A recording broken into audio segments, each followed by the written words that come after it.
something that was already difficult, which was breaking into the industry, having longevity in the industry, or any creative career, is really feeling up in the air. It's really feeling like, is this a thing that is even possible for me anymore?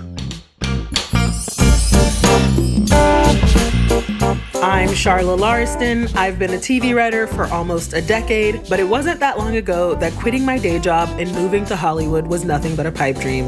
After lots of failures, many mistakes, and many lessons learned, I've now written for 7 TV shows, 2 features, and sold 3 TV pilots. I've done all this through imposter syndrome, burnout, and with zero roadmap. On the Werking Writer Podcast, I pull back the curtain on breaking in and teach screenwriters and creatives how to thrive both personally and professionally. Without further ado, let's get to work. What's up, y'all, and welcome to another episode of the Werking Writer Podcast. Thank you so much for joining me once again. I'm your host, Charla Lauriston, and in today's episode, I'm wanting to talk about being a full-time creative, working in the industry, whether you're breaking in, whether you are very much in the middle of your career and you're still trying to make this thing work and make this thing viable for you. It feels like a conversation that needs to be had because there's so much change in the industry. Fundamentally, the way that this industry is literally structured, the things that used to mean that you were successful or the ladders to success are kind of being wiped away. I think the industry itself has declined so much, and along with so many other industries, so like the tech industry, like all of these industries that used to traditionally be a roadmap or a ladder to success are not necessarily looking like that anymore. And I think it's a really scary time for a lot of creatives. I think there have been moments for myself where I've been really scared, where I've really questioned, do I want to continue in the entertainment industry? What am I even doing? You know, I've talked about on this podcast how how I've been burned out, and that actually also really contributed to my decision making about whether or not it was even viable for me mentally. Like, do I even have the energy to continue to strive and hustle, in the ways that I've been doing? And I feel like it is just one of those moments in the industry, in so many industries. Maybe it's just a time. As a matter of fact, I feel like it's just the kind of timeline that we're on. We are in a scary, unpredictable timeline, and it can make us question everything. Something that was already difficult, which was breaking into the industry, having longevity in the industry, or any creative career, is really feeling up in the air. It's really feeling like, is this a thing that is even possible for me anymore? And I don't have the answer for you. It's going to be an individual answer. This is not going to be a podcast episode where I'm telling you yes or no, because ultimately what I realized for myself is that when I took a step back from the industry because of my burnout, but also because of a lot of other things, really questioning, do my values match the values that are espoused in the industry in terms of, is this a life that I want for myself? Is this, I had to ask myself some really deep questions about what was right for me. And ultimately what I decided was that I personally really struggle in regular, normal corporate environments. I really struggle. It's a no for me. It's a no for me. And I've tried, I've tried to go back. I've tried to, think about a pivot. I've tried to do things. And ultimately what I've realized is that I'm just someone who thrives creatively, at least, in my spirit. Like, it's like I could go get a job, but it's just going to kill my spirit. And I know that, and it's going to make my life really difficult. And it's not that this choice is easier. It's not that the choice to live outside of the regular 9 to 5 world is easy. It's also difficult. But what I've learned over the last few years is that you get to choose your hard. Everything is hard. Working a 9 to 5 is hard. And being a creative, working independently is hard. And this is the hard that I'm choosing at this time, because this is the hard that feels more aligned with me and with my values and with my gifts and my, the things that I have to offer to the world. And I'm at a stage in my life where I can make that choice. So I'm making it. If things change for me, then it is what it is. That's life. It is what it is. But at this stage, I can continue to make the choice to pursue creativity, to pursue self-expression, because that's what feels right for me. So this is not about me telling you to leave because the industry is trash and because everything is trash. And what is the point? The world is in shambles and everything is on fire.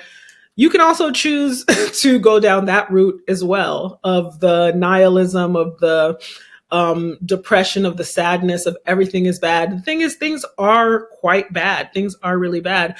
But I don't see the benefit of living in absolute terror. I don't see the benefit of living in fear.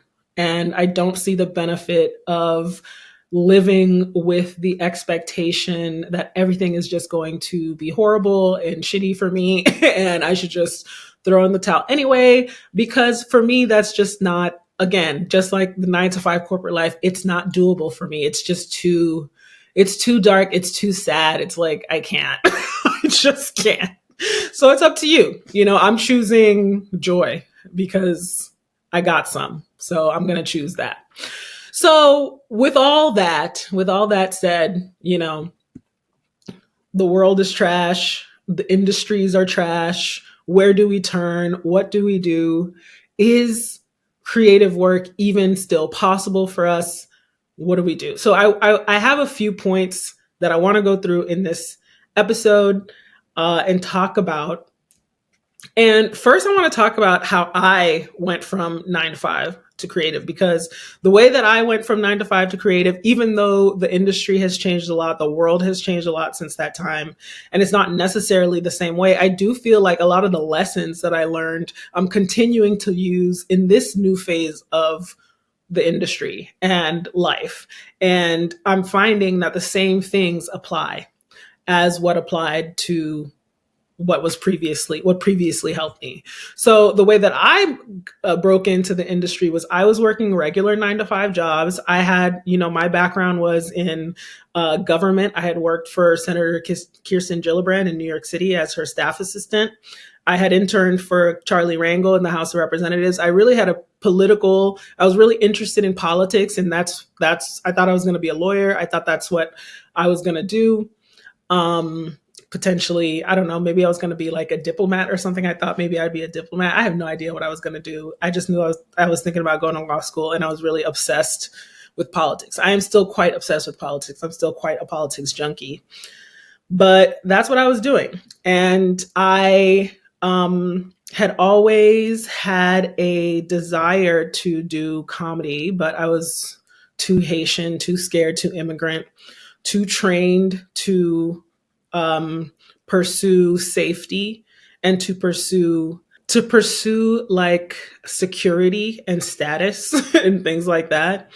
So that's what I was doing. But ultimately, I had this desire to do comedy, and I just was like, I didn't tell anybody about it.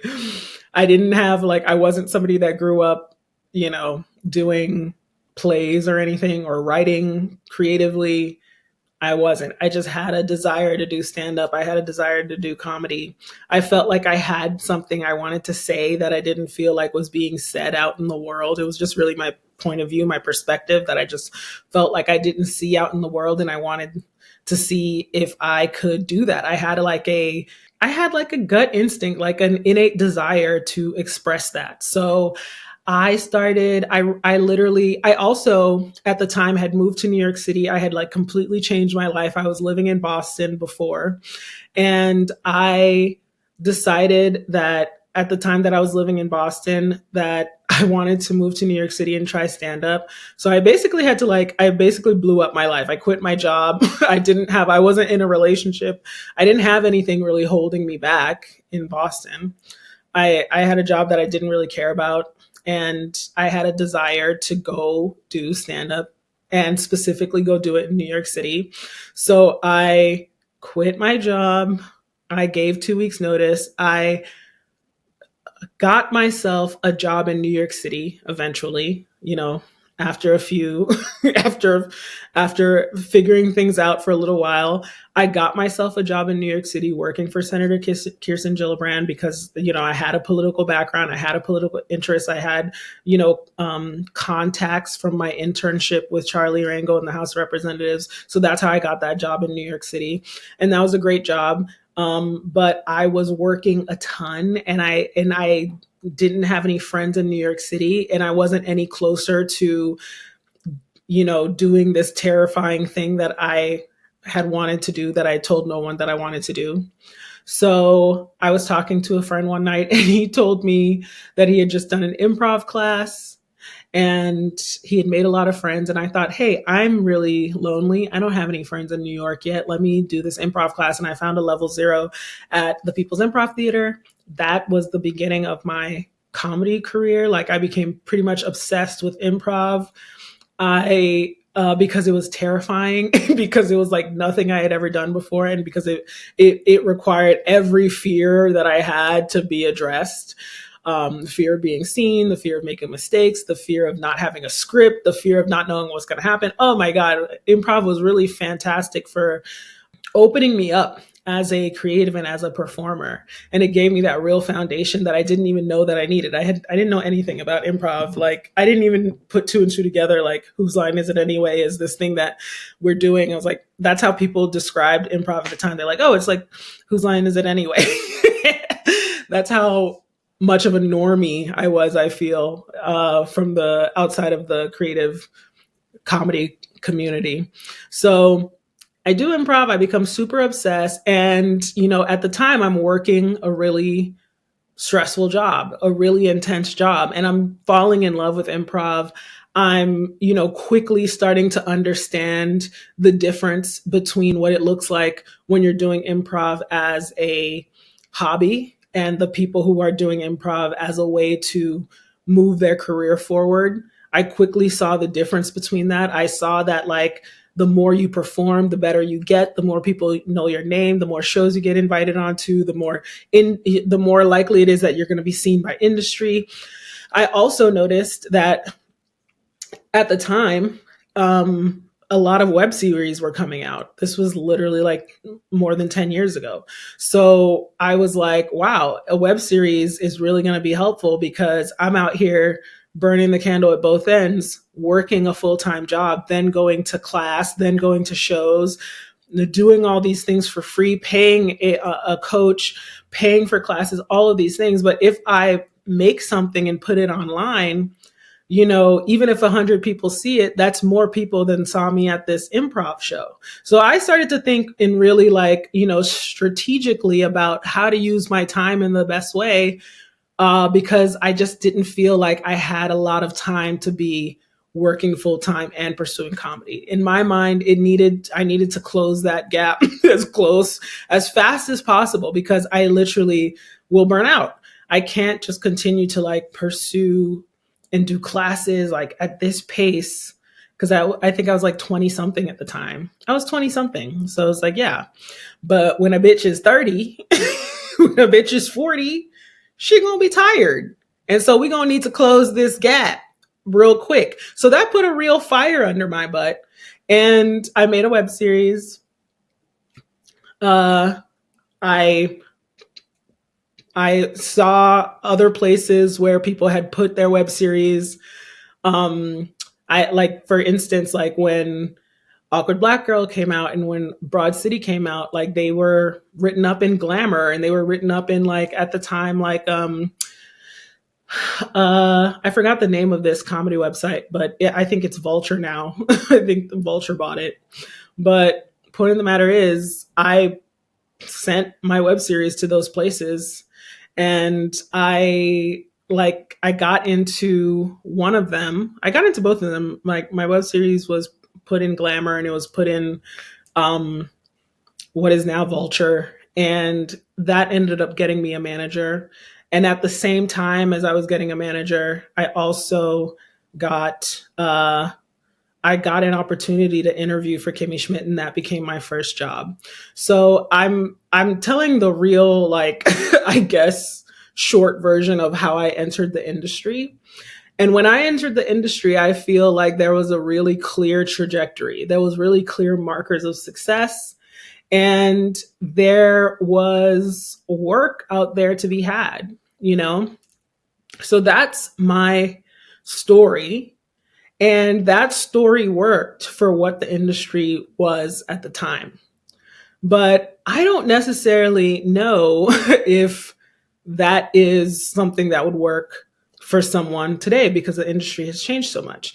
And mind you, I feel like I ignored a ton about, my story. Like obviously I did thousands of shows and I did thousands of hours of stand up and improv and coaching and classes and putting up my own show and doing my own web series and promoting my own shit and doing a web series that didn't work and blah, blah, blah, blah, blah, blah, blah. Like there's so much to that story. But yet and still, I feel like it's, it was towards someone seeing my work so that they could either hire me or give me my own show. And that's what used to be viable. But now these networks their capacity has reduced. AI has been introduced. They're making less stuff. Even the stuff they're making is not getting the kind of eyeballs that it used to get. And because the, episode orders are down, it means that even if you do get to be on a television show, or you get to write for a television show, or you get to whatever, it doesn't necessarily mean that you have made it financially. It doesn't necessarily mean that it has secured you future work in the way that it used to. It doesn't mean almost a goddamn thing. As a matter of fact, you know what I mean? Sometimes, I'm not saying that all of these things are, can't be momentum bringing, but sometimes, and more, these things that used to be really important milestones just are not anymore. And why is that? Because social media to me has taken over, or is competing with ad dollars. It's competing with audience eyeballs. It's competing with, money spent. Apparently more people are watching YouTube on their television than like Netflix or something. I wish I had like actual stats to show you. Maybe I'll find that and post them in the video potentially. Maybe not, but, or maybe I'll find a link for you. But those are the real stats. More people are watching YouTube on their television than Netflix. So the whole thing is changing to less. So not less, but like to the point where where independent production, where something you make on YouTube is competing with the same eyeballs as something that's been made on Netflix. That's new. In the last 5 to 10 years, that is new. So that means, in my mind, the old ways of what success means are really changing. They're really changing. And to me, it means that your own independent production and building your own audience is important in a way that it just wasn't 5 years ago. This is what I'm noticing. This is what I'm seeing. So with all that that I just told you. I told you about how I entered the industry. I told you what I'm noticing about the industry, about how studios, networks, they're becoming on the same level as social media because they're all competing for the same eyeballs, the same ad dollars. So to me, it is, yes, it makes our industry more turbulent, more scary, yes. But then it also means that it gives more opportunity to the independent producer, to the person who has built up an audience. Does that make it harder? To me, yes, because that means that as an individual, you have to do a lot more. You have to wear a lot more hats. It's harder to just be a really good actor or just be a really good writer because those paths are just not as riddled with opportunity, filled with opportunity as they used to be. So here are my points. I think I have what, 1, 2, 3, 4, 5, 6. I have like 6 points to make.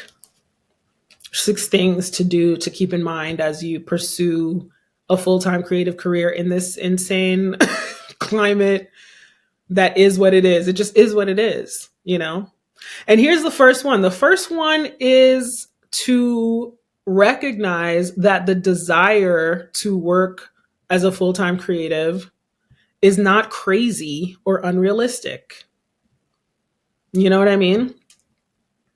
I can't tell you how many people I talk to where it's like, it's just, it just doesn't, it's not practical. No, it's not it's probably not practical, but neither is crippling depression in a job that you hate. So no, it's not practical. It's probably, but it's not unrealistic. It's not crazy. People do it every day. Is it extremely difficult? Absolutely. Are other things difficult? 100%. So I think part of it is allowing yourself to believe that having something different is possible for you. It's really hard to believe. And if you don't have the belief, God, I'm not trying to have some sort of like, I'm not trying to do some sort of thing where it's like some woo thing, you know what I mean? Some woo thing where it's like, oh, just believe, like, this is not about affirmations. This is about logic. It is literally impossible to do something you don't believe in, to do something you don't think is realistic, to do something that you think is crazy. So if you have this belief, this perception about working full-time as a creative, that it is just not possible for you, it's unrealistic for you, it is crazy for you, it's something that needs to be addressed because it is an entire impediment. It is the obstacle. It's the whole shebang.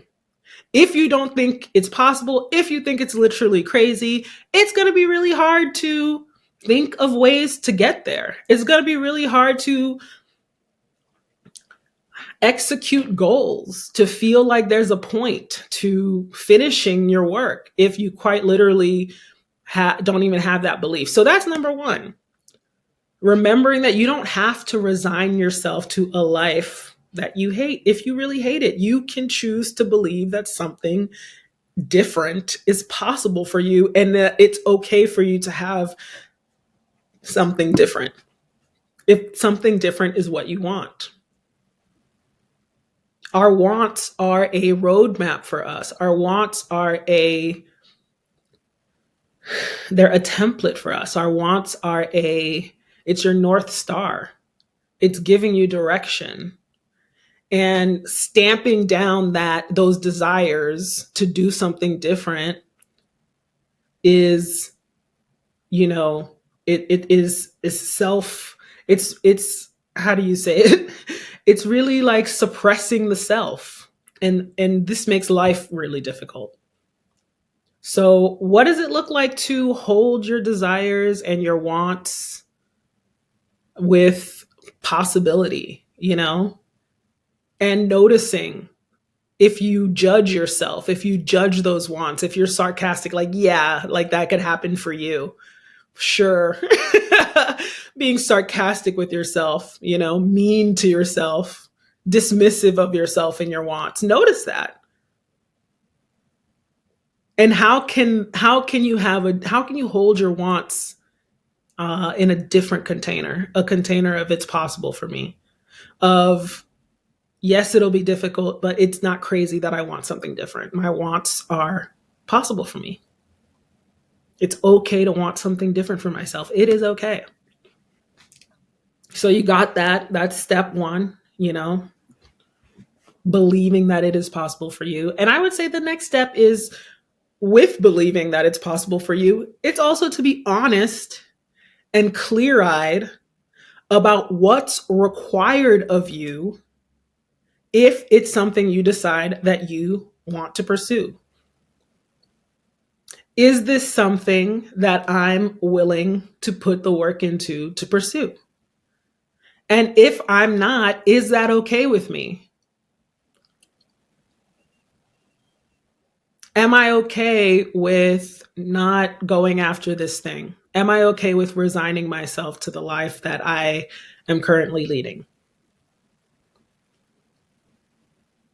Remember what I said, everything's hard. And I'm not saying that to be negative. I'm saying that because that's fucking life, bro.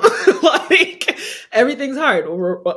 Even the job, even a regular 9-to-5 job that you love has hard days. If you're a parent and you love your children, there's days when you don't like them. If you're a spouse, or if you're a girlfriend, or, if you're in a relationship with a person that you love, there are days where you don't like them or you don't love them. There are days that are difficult. And it is a part of the regular process of things. So choose your hard. It's about choosing your hard. Do I want to choose? What do I want to choose? Do I want to choose the going to a job I don't enjoy, if that's the case for you? Or do I want to choose pursuing a creative career where there is instability, where there is insecurity, where there are times when I don't know if this is going to work? What difficulty works for me? What levels work for me? And how do I manage those difficulties? And it's up to you, and there's no judgment. And it's 100% up to you. Like, I think the other thing about, creative work is we judge ourselves so much when we don't want to choose that hard anymore, when we want security more than we want to express our creativity, or to get the validation of having that, title or that accolade or that milestone reached or whatever. Reconciling that I want something different now, and is that okay? So number one was believing that it's possible. Number two is being honest about what's required, and making the decision of whether or not that's okay with you and if you're willing to deal with it. And number three is giving yourself permission to fail.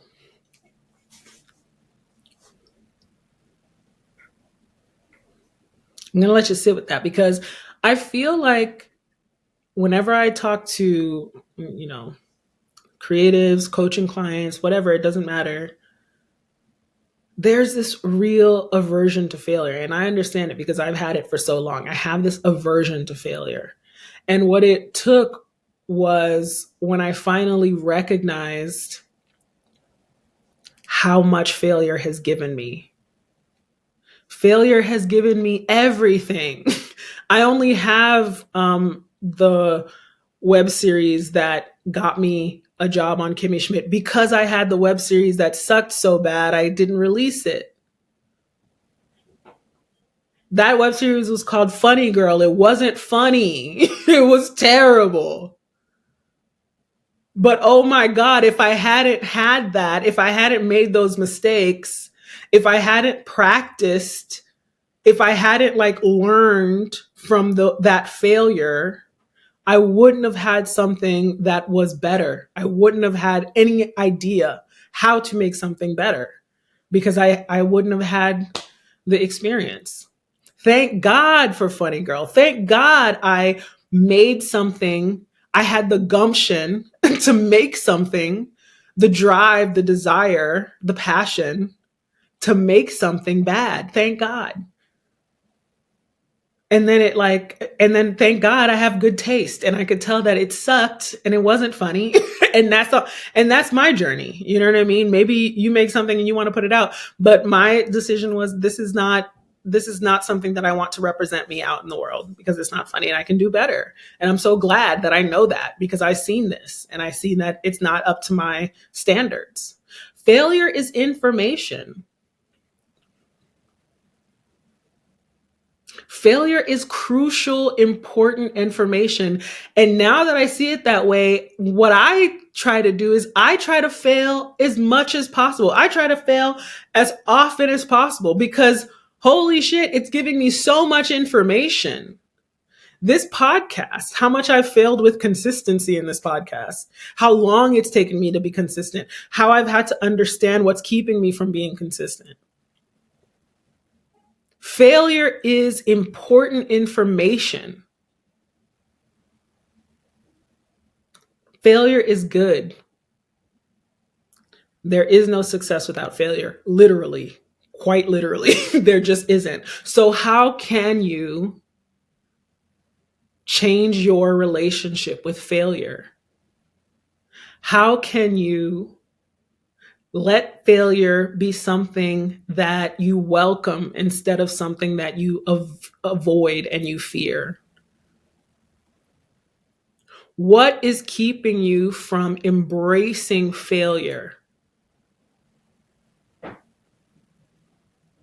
Because if you fail to embrace failure, that means you're not willing to try. It means you're not willing to put yourself out there. So it means you're not willing to succeed. And to me, because I do love the woo-woo stuff, if I'm being honest, it means you're not willing to live either. Because I feel like this fear of like failing and whatever, it kept me from living for a long time. It kept me from expressing myself, from being at ease in my body, from being at ease on this earth. If I'm being perfectionistic about every single thing I do, about how I show up, about what I put out, about I'm restricting myself from living. So how can you shift your relationship with failure? How can you embrace failure? How can failure become something that isn't so scary, but is a tool for you, a friend, a source of information, a foundation of success? The next thing is about, you need failure so that you can become skilled. The next part of this is about getting skilled.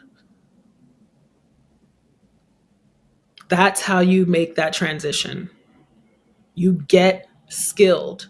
And I actually feel like this is more important now than ever because we're in the era of AI. We're in the era of everything feels kind of scarce. More and more they are, the traditional industry is withholding funds for things that are out of the box, for things that are, cool. Like only a few places are actually doing something cool, specifically in TV. A24, I would say, is doing cool stuff, but like who else is doing cool stuff? HBO's kind of gone, I feel like White Lotus might be the last great show that they put out. Because I think that show was getting developed and came out before HBO kind of like became whatever it is now. I don't even know. So your skills. And I don't just mean like writing, I don't mean just like, okay, if you're a writer, if you're a script writer, being the best like at the structure of scripts. That's good too. That helps. Great to have that skill, pursue it. But I mean what you specifically are good at, what your voice specifically is, what your point of view specifically is. Building up your personal skill set of you. What do you do that's really, really great? And how can you build that up? How can you incorporate that into what you do? How can your output, your creativity be a reflection of you doubling down on your skill of being you? I've always thought that as a creative, you are your gold because you are the only thing that's different from other people. Other people are really skilled writers, they're really skilled actors, but they're not you. And there's something really special about that. As a matter of fact, I think it's pretty much all we have. Like, it's pretty much all we have because I can up my skill set as a writer and I try all the time to do that. I work all the time. I take classes, I do all that other stuff. But are you doubling down on what makes you funny, on what makes you interesting? Have you sunk into that? Have you embraced that? Have you stepped into what makes you unique and different? What makes you original? The way that you do things, the way that you interact with people, the way that you present yourself. To me, these are all skills. And I feel like one of the important parts of honing those skills is practicing them in public as much as possible, trying things,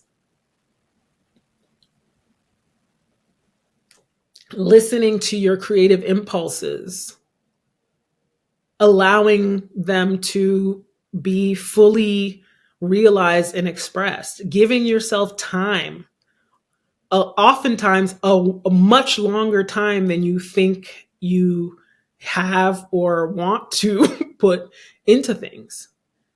It might take many years to hone your skills.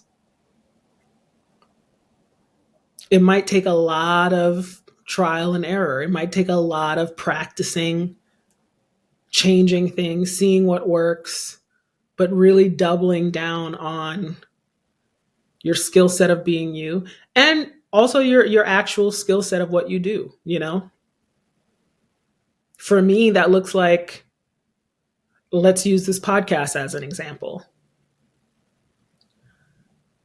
At first, I was talking about straight up just like I was talking to other writers and creatives in the industry.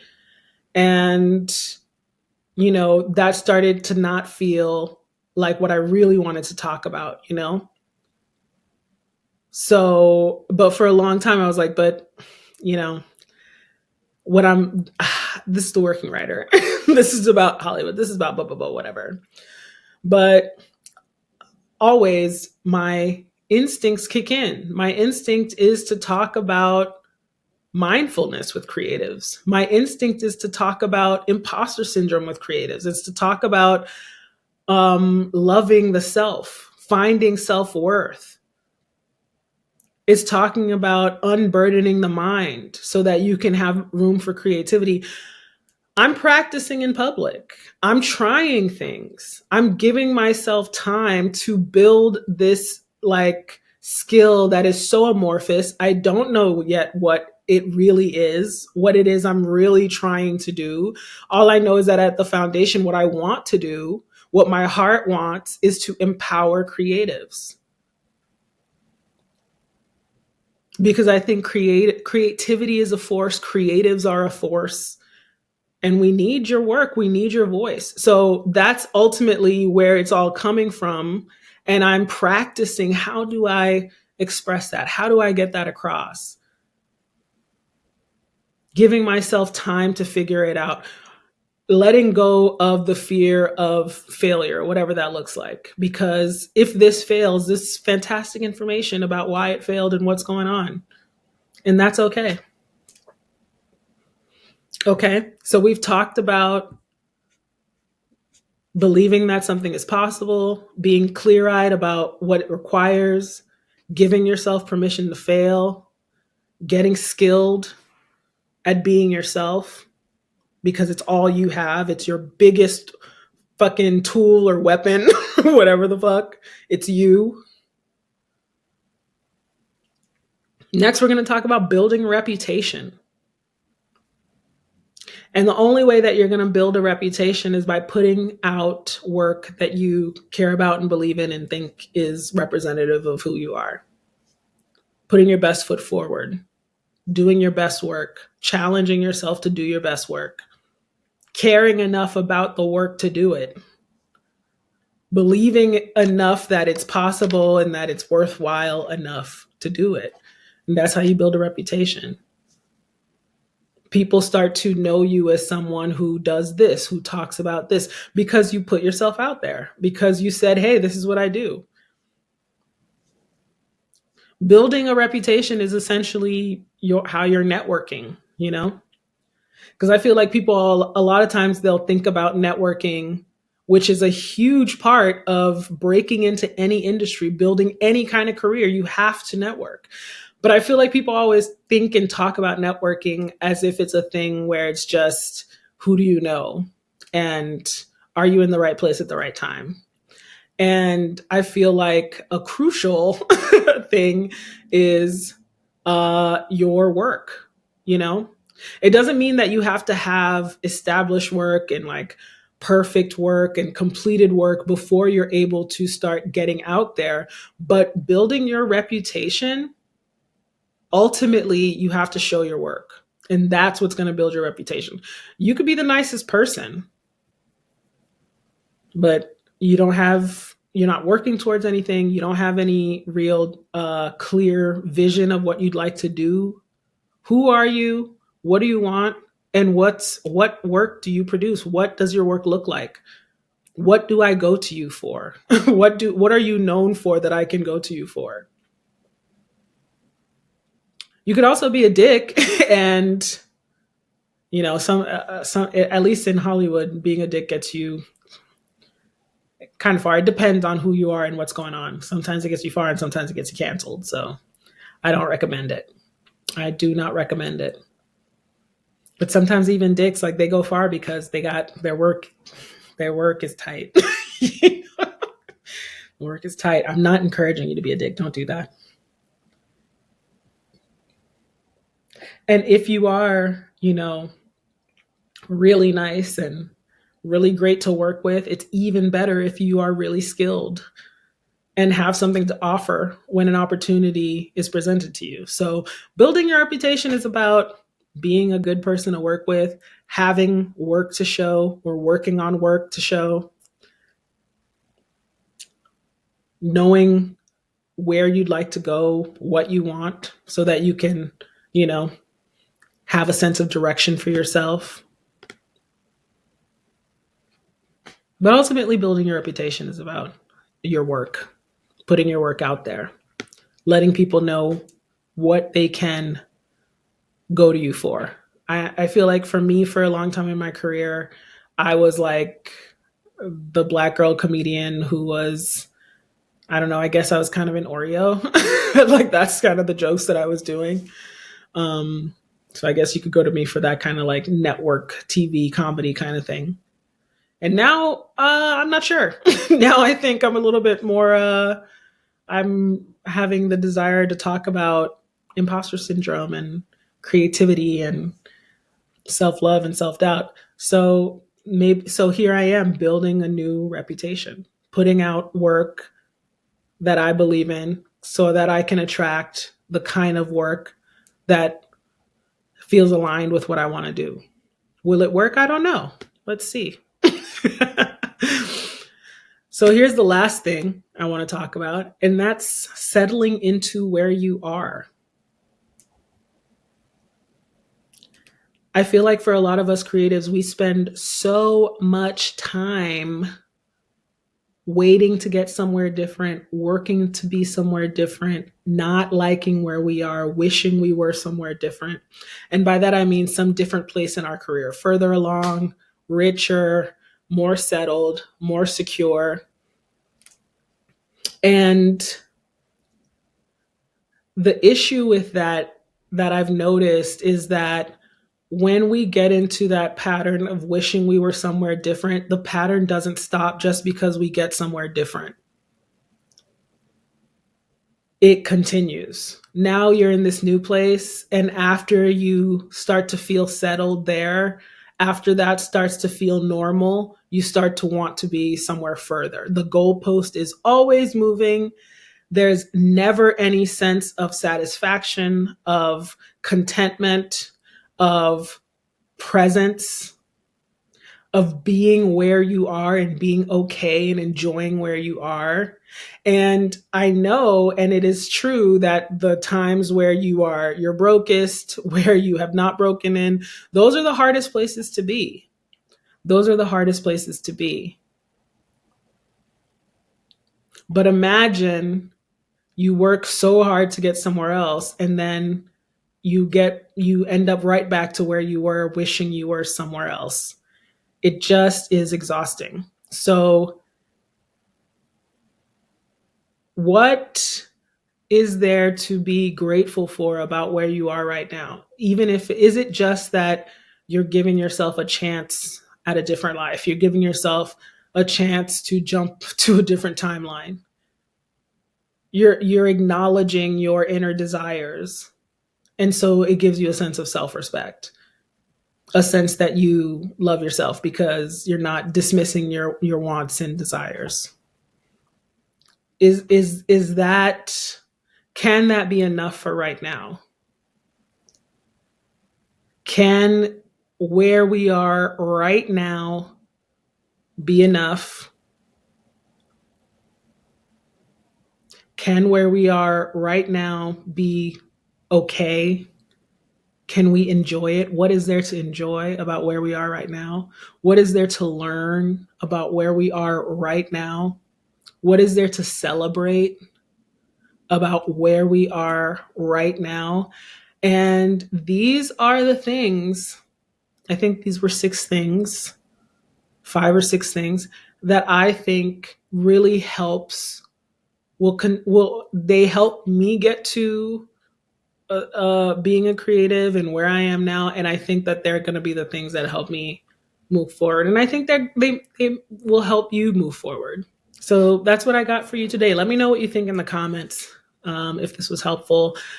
That's all I got, homie. Until next time, get out there, get to work.